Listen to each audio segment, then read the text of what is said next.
Chaque jour, puis on en parle chaque jour, il y a des laboratoires québécois qui analysent des dizaines de milliers de tests de COVID.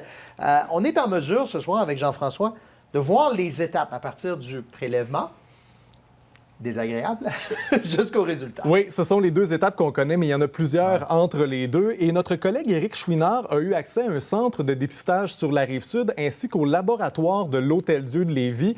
Rien que là-bas, on traite plus de 1000 tests par jour et c'est classé par degré de priorité entre M1 et M22, M1 étant le plus élevé. Et vous le savez, c'est un processus qui est très rigoureux malgré le volume très élevé de tests qu'on doit traiter. On s'est même doté d'un robot pipoteur qui vise à traiter plus d'échantillons en même temps. Donc, vous pourrez voir ce photoreportage-là au radiocanada.ca/dépistage COVID.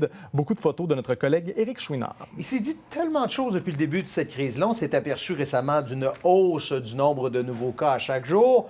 Ce n'est pas en raison de la hausse du nombre de tests. Non, il faut voir les statistiques de l'INSPQ. Vous voyez, au mois de septembre, on avait en moyenne 21 900 tests par jour. Au mois d'octobre, on est grimpé à 23 500. Et en novembre, on avait 24 600 par jour. Et ce qui a changé, c'est le pourcentage de positivité. Donc, si on regarde la ligne rouge, vous voyez, au début du mois de septembre, on était autour d'1,5-2 %. Maintenant, on est autour de 5 %. Donc, c'est signe que le virus circule davantage dans la communauté. Pour à peu près le même nombre de tests. Oui. Et voilà. Merci Jean-François. Bonne soirée.